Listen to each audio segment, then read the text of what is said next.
el ingeniero Guillermo Achucarro, a quien saludamos. Guillermo, muy buenas tardes para la audiencia de Radio Fe y Alegría. Galo Bogarín te saluda. Buenas tardes, Galo. Buenas tardes, Jorge. Un saludo para usted y para toda la audiencia de la Radio Fe y Alegría. Muchísimas gracias, Guillermo, por darnos este tiempo hoy, jueves de soberanía, y lógicamente queremos ir viendo contigo diferentes puntos que lógicamente lo hacemos habitualmente, y también desde la mirada, lógicamente, desde la campaña Itaipú Ñanembaé. Así que un poco el saludo en primer lugar y bueno, las gracias también por ello. Queríamos comenzar un poquitito, y lo venimos haciendo casi esta semana, Guillermo, con distintos actores, organizaciones sociales, sindicales, y vamos a seguir insistiendo prácticamente porque, bueno, el mes de marzo se caracteriza por un mes normalmente de movilizaciones, pero bueno, este escenario que tenemos actualmente con el contexto internacional del conflicto entre Rusia y Ucrania hace que, bueno, la excusa de esto hace que, bueno, la suba del combustible, y esto genera movilizaciones de sectores que anteriormente no estaban, no estaban de manera permanente, que se suman también a marzo los transportistas, y por el otro lado también todos los trabajadores y trabajadoras del sector deliveries. ¿Qué podemos significar? ¿Y cuál la gente, Guillermo? Sí, así mismo, definitivamente esta semana, la semana anterior, está viviendo un ambiente un poco más convulsionado, ¿no? Todo parte, ¿no?, de la suba de combustible, que tiene como posterior consecuencia económica la suba de la canasta básica. Hablábamos de la suba de o cuánto está costando una plancha de huevo. Ese fue el ejemplo más concreto en nuestra cotidianidad, cómo nos está afectando hoy en día esta suba de combustible, lo cual hace que en varios sectores del país existan como que movimientos, ¿no? Hablaste de los camioneros, hablaste de los sectores del delivery. A esto también hay que generar un malestar ciudadano, particularmente en las grandes urbes, y también hay que sumarle las movilizaciones de las organizaciones sociales y campesinas, sobre todo las campesinas, ¿no? Haciendo particular referencia a la lucha prolongada de la Federación Nacional Campesina en articulación con otras organizaciones campesinas. Como que se da un conjunto de cosas ahora mismo. Marzo suele tener la tendencia de ser medio convulsionado, y este parece que no es la excepción. Entonces, claro, todo parte de esta suba de combustible. Ya las organizaciones campesinas venían avisando que iban a movilizarse, por sobre todo en referencia a la derogación de la ley Zavala-Riera, a la recuperación de sus tierras, también por sobre todo también a la recuperación de la soberanía energética, que es una de las reivindicaciones de varias organizaciones campesinas. Seguro te habrán comentado de eso también, y eso también lo podés hablar con Denis hoy. Todo eso está generando un gran malestar ciudadano a nivel país, lo cual hace que tengamos que profundizar la discusión sobre cuál es el rol de la hidroeléctrica, cuál es el rol de la recuperación de las tierras. ¿Existe relación entre las tierras malavidas, por ejemplo, y las hidroeléctricas? Un poco cuál, desde la campaña, eso siempre fue nuestro rol, tratar de buscarle una explicación a esto más complejo para posteriormente traducirlo a la ciudadanía. Guillermo, y un poco de eso tenemos que relacionar esta suba del combustible con, como lo señalaste también, con el tema de lo que tenemos en el país, la riqueza. La semana pasada, hablando así, haciendo entrevistas, justamente nos señalaban esto, y bueno, un dato que siempre se viene recalcando, pero como que no le damos el destaque correspondiente ni la significación, tal vez también desde la sociedad, desde la población en su conjunto. Importamos combustible prácticamente por valor de casi 2.800 millones de dólares anuales, lo que significa muchísimo recurso que sale del país, y en detrimento tenemos una energía que no utilizamos, una energía eléctrica. Hablando, creo que fue con Marcial Gómez, me señalaba esto ayer, prácticamente muchas de las prácticas de la producción campesina también están ligada al combustible, y me dejaba esto pensando, Guillermo, que tiene que ver con la matriz energética del país, que no hay una política clara Y ahí creo que tenemos que ser conscientes, tanto desde la campaña, de los medios de comunicación, desde la ciudadanía, que mientras no cambie la matriz energética dependiente de importar productos, como el tema del combustible, que es uno de los productos que más se trae del exterior para aquí, vamos a seguir teniendo esto, y fundamentalmente también, si no, esto nos relacionamos con el tema del transporte público movido por combustible, Guillermo. Así mismo, así mismo. Ahí me gustaría mencionar lo que siempre decimos, la matriz económica y la matriz energética. La matriz económica, la famosa exportación de commodities, ¿verdad? Que es, como que digamos, se tiene la idea que es el principal, de hecho, el principal rubro a nivel PIB económico, ¿verdad? Eso, con el tema de la sequía de este año, tuvo un gran impacto en nuestra economía. Quiero partir de eso, porque también tiene relación. Es decir, nuestra matriz económica está sumamente dependiente de un solo sector, que es la exportación de commodities. Agarremos no la palabra exportación. Matriz económica dependiente de un tipo de exportación. Esa matriz económica sufrió un daño a consecuencia de la sequía, que también tuvo una consecuencia económica en la canasta básica. Ahora, el segundo punto, la matriz energética dependiente de la exportación, o la matriz energética dependiente de la exportación, otra vez. Y eso también tiene nuevamente una segunda repercusión económica en nuestra canasta básica. Es decir, en un país donde abunda la energía eléctrica, no pasamos importando combustibles fósiles para básicamente el transporte individual. No estamos hablando acá de muchos de transporte público o de colectivos, no, estamos hablando de transporte individual, autos, motos y camión, en su gran mayoría. Entonces es ahí donde partimos las grandes incoherencias de nuestro país, Carlos y audiencia, porque acá como que se hace todo al revés siempre. Tenemos muchas cosas, mucho recurso natural disponible que puede traducirse en un gran avance tecnológico, en más desarrollo, ¿verdad? No en un semejante atraso que nos encontramos, pero no lo utilizamos acá y somos dependientes a, por ejemplo, a importar petróleo, a importar combustible para... ¿Hola? ¿Me escuchan? Te escuchamos, Guillermo, te escuchamos. Sí, somos dependientes a importar combustible, por ejemplo, y ahí es donde, claro, todo lo que ocurre a nivel internacional, también a nivel nacional, afecta de manera radical. Y claro, esto también configura nuestras prácticas cotidianas, ¿verdad? Como te había dicho Marcial, las prácticas campesinas están muy relacionadas a la leña, ¿verdad? Es decir, una de las mayores fuentes energéticas a nivel país es la leña. Leña entiéndase, bosque nativo en su mayoría. Las prácticas campesinas no deforestan bosque nativo, pero sí las grandes industrias del agronegocio, por ejemplo, y otro tipo de industrias que utilizan leña para para secado de granos, por ejemplo, para generar calor en sus distintos procesos.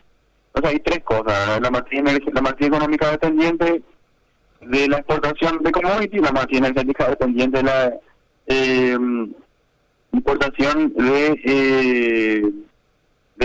de petróleo y la gran incoherencia en la matriz energética también de la biomasa, ¿no? De los bosques nativos, en referencia a las grandes industrias del agronegocio. Es decir, como que hay muchas cosas que se hacen al revés y eso tiene repercusión en nuestra práctica social y también en nuestro bolsillo para ser así concreto, ¿no? Siendo el país que mayor energía eléctrica produce a nivel per cápita a nivel mundial, es decir, ahí los recursos energéticos pudiendo haber sido un ejemplo, no lo somos al contrario, somos un país que demasiado depende de pocas cosas, lo cual genera mucho atraso. Hasta hoy en día no se puede ver en realidad cómo nos pudimos haber beneficiado de todos estos grandes recursos que siempre mencionamos en la campaña. Guillermo, y en tu caso, como ingeniero ambiental, un poquitito tratando de relacionar esto de la matriz energética con la importación de combustible y teniendo, como lo señalás, exportamos o cedemos, regalamos energía eléctrica a nuestros países vecinos fundamentalmente. ¿Cómo entender esto también dentro de la lógica climática y su importancia, Guillermo? A ver, y como ahí podemos agarrarnos el último punto que mencionamos recién, Malo, al ser demasiado dependientes de los derivados del petróleo y también de la biomasa en general, son las dos principales fuentes de energía, siendo el mayor productor de energía hidroeléctrica a nivel global. Esa no es nuestra principal fuente de energía, imagínate. Las principales fuentes provienen del bosque nativo y de la importación de petróleo. Esa importación de petróleo es para automóviles individuales y el bosque nativo para biomasa en su gran mayoría para las industrias del agronegocio en particular, ¿no? Entonces, ¿eso qué implica? Deforestación de bosque nativo, y lo otro, que son los autos individuales, mayor contaminación por gases de efecto invernadero. Definitivamente el hecho de que nuestras matrices, tanto energéticas como económicas, tienen su repercusión social, como te mencionó Marcial, tienen su repercusión económica, como es la suba del combustible y la suba de la canasta básica, y su repercusión ambiental, ¿no? Es decir, el hecho de que Paraguay contribuya a la crisis climática en la cual contribuye hoy día está relacionado a la configuración por sobre todo la distribución de tierras desigual en nuestro país y también a la configuración de las matrices energéticas y económicas. Entonces, claro que se puede ver desde el punto de vista ambiental también. De hecho, es necesario verlo desde el punto de vista ambiental, partiendo además también del principio, de lo que la última semana estuvimos respirando literalmente humo, ¿no? En la capital y en grandes ciudades en todo el país. Entonces también es necesario hoy día vincular la problemática climática ambiental en toda esta lógica. Guillermo, y un poco si hacemos también un análisis económico, señalaban semanas atrás un poco un estudio de un costo de un viaje a Ciudad del Este en torno a 250, casi 300.000 guaraníes sería en un auto movido a combustible, lógicamente, y un auto eléctrico, el transporte eléctrico en sí. Si entramos en el tema individual, lógicamente no es mi posición, pero lógicamente la diferencia era así como un transporte individual eléctrico, 20.000 guaraníes y algo. Es muchísima la diferencia. Y comentándole a la audiencia también, Guillermo, la plata que sale de nuestro país en dólares para importar combustible, cuando pudiéramos estar generando recursos con la venta, con la cesión, con la venta de energía, digo bien, eso estaría haciendo como un ingreso genuino para el país, no quitando recursos. Claro, mayor industrialización, mayor educación, todas las cosas. Siempre me recuerdo cuando empezó la pandemia, hacíamos los cálculos, cuántas camas podríamos haber tenido en época de crisis del COVID, si recuperamos lo de la deuda espuria, nomás, no estamos hablando de solamente la deuda espuria. Y era un montón, ¿no? Siempre tenemos esa lógica, y lo trasladamos a mayor industrialización, mayor análisis en la educación, salud. Recuerdo siempre, Guillermo, se queda mencionar que la provincia de Misiones invierte más en salud que todo el estado paraguayo, ¿verdad? Y en contrapartida a eso, y justamente ayer, la información que la ciudad de Asunción tiene más estaciones de servicio que todo el país de Bolivia. Imagínate, ahí vemos la lógica, cómo está configurado, como totalmente al revés se hace la cosa acá. Pero ese al revés no es que se hace de manera inocente, o se hace al revés por coincidencia. No, hay un interés económico gigantesco. El hecho de que nuestras matrices estén configuradas de esa manera, el hecho de que todo lo que no conseguimos de Itaipú, todo lo que dejamos de usar Itaipú, se regale a países vecinos, es porque hay un pequeño sector de la sociedad que está sacando un provecho económico gigantescamente grande, y eso no es ninguna casualidad. Entonces, claro, a ver, ¿por qué Asunción tiene más estaciones de servicio que el país de Bolivia? Y ahí donde venimos, claro, esa dependencia a importar petróleo hace que nos mantienen el atraso, nos mantienen una contaminación constante en beneficio de pequeños grupos de poder, ¿verdad?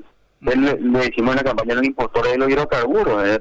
Que se pasan ganando dinero a costa de beneficios del pueblo que podrían haber sido del pueblo, ¿no? Y ante eso Claro, también es muy importante mencionar cuál es la postura del gobierno actual, ¿verdad? Ante todo esto que estamos diciendo, que ante toda esta cuestión que va a venir, que en teoría el año que viene, ¿no? 2023 y la renegociación del anexo C, hasta hoy en día el gobierno mantiene su postura entreguista, ¿verdad? La definición de la tarifa, la famosa definición de la tarifa, recuerdo que a mediados de septiembre del año pasado ya empezamos a discutir eso, hasta hoy en día el gobierno no tiene una postura clara. Según nuestro parecer, todavía no se repartió la torta completamente ahí, se están disputando ahí los grandes empresarios sobre quién va a llevar qué, no se nos pueden definir. Sin embargo, dos datos ahí, ya más de 8 meses hace que la Contraloría lanzó un documento oficial en el cual expone que la deuda es ilegal, ya se había saldado, sin embargo hasta hoy se sigue pagando. Eso se quedó ahí, quedó en blanco, no corrió más, no hay ningún culpable, no hay ningún imputado. Y lo otro es que Brasil hoy está pagando, hoy día estamos hablando de hoy 17 de marzo de 2022, está pagando una tarifa diferenciada. Es decir, como Brasil quiere bajar la tarifa por la cuestión de la deuda, hoy pretende, en teoría pretende mantener, hoy en día Brasil ya está pagando una postura, una tarifa diferenciada. Por ende es necesario también, claro, partiendo de todo lo que dijimos, también es necesario vincular cuál es la postura del gobierno hoy día, un poco para también visibilizar el contexto, digamos, político, electoral, ¿verdad? Un año plenamente electoral, ¿verdad? Interna aquí, interna allá, mucha gente se está candidatando a la presidencia, muchas movilizaciones, y está todo muy movido en términos políticos, ¿verdad? Por eso también es necesario señalar Itaipú, cuál es su rol y cuál es la postura del gobierno hoy día.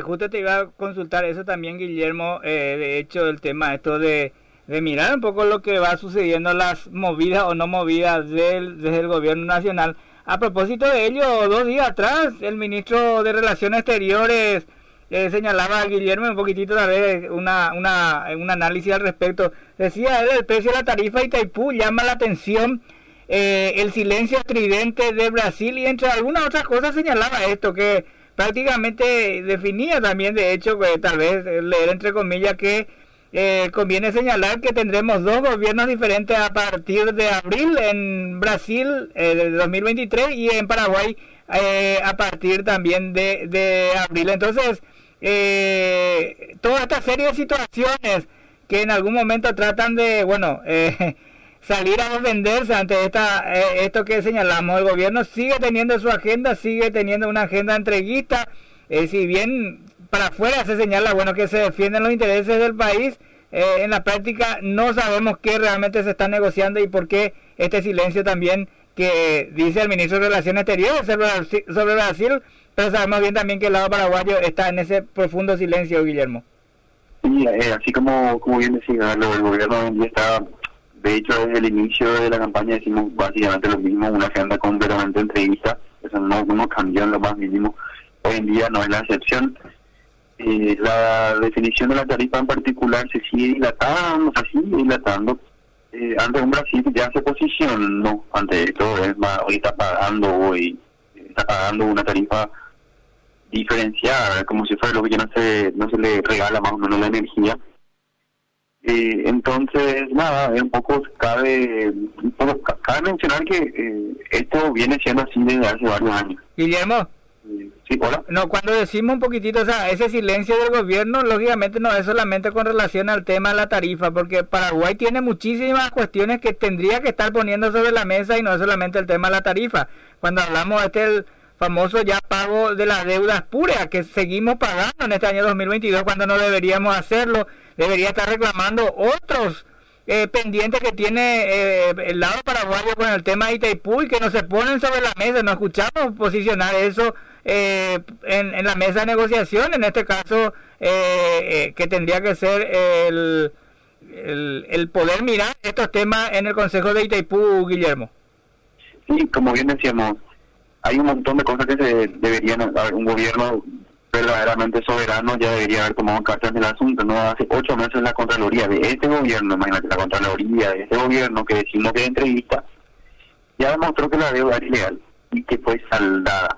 pero el gobierno la sigue pagando y no se reclama justicia en ningún sentido. Es decir, es ahí la gran incoherencia, es ahí otra de las cosas que se deben poner en tela de juicio, que se deben exponer para que se debatan, y sencillamente se está dilatando, ¿no? Y bueno, en paralelo a esto, Valo, es donde los distintos sectores de oposición están en un intento de articulación, en un intento de llevar a cabo consensos para poder, claro, los sectores populares también, y ahí donde las reivindicaciones en referencia a Itaipú, donde más nos compete a nosotros como campaña, ¿verdad? Donde tratamos de aportar lo más posible, siempre teniendo en cuenta los intereses populares por sobre todo, ¿vale? Guillermo, por último, al agradecerte un poquitito, ¿cuáles serían como los puntos fundamentales para sacar a nuestro país de este atraso y llevarlo hacia un desarrollo con participación protagónica de las comunidades? Vemos todo esto un poquitito por las movilizaciones que se dan. Bueno, muchas de ellas están metiendo como un tema clave el tema de la soberanía de Itaipú en varias de las organizaciones que están instalando el tema, y bueno, eso también nos sitúa en esto de seguir posicionando y defendiendo los temas. Pero ¿cuáles serían esos puntos fundamentales para sacar al país del atraso, Guillermo, y llevarlo hacia el desarrollo? Y para hacerlo más corto, sencillo y concreto, ¿vale? También partiendo del tiempo que nos queda. Lo primero es cómo la libre disposición de nuestra energía, ¿no? Es decir, poder disponer libremente y del 50% de energía, partiendo también del principio de que la posibilidad de generar divisa, la posibilidad de generar dinero a través de del potencial hidroeléctrico que tenemos, va a acabar en algún momento, y ese momento es de acá a 15 a 20 años. Es decir, ya nomás tenemos que disponer de nuestra libre energía para poder por lo menos impulsar o encaminar un desarrollo soberano para salir de este gran atraso que está sometido nuestro país. Y por otro lado, Valo, también hay que mencionar lo de la problemática de las tierras, ¿no? La recuperación de la tierra y la reforma agraria, que está también estrictamente relacionado a la cuestión energética. Es una reivindicación histórica del movimiento social, en particular del movimiento campesino, que también configura totalmente nuestra economía y nuestra cotidianidad. Es decir, la gran desigualdad en términos de tierra que existe en nuestro país, por ende urge cambiar también esta situación de manera a poder salir de esta atrás, lo mencionamos ahora. Guillermo, un gusto, agradecerte este tiempo destinado a Radio Fe y Alegría, el programa mientras tanto hoy en los Jueves de Soberanía, jueves de la campaña Itaipú Ñanembáe. Gracias a ustedes, darles un saludo grande. Gracias, y entonces con el ingeniero ambiental Guillermo Achucarro.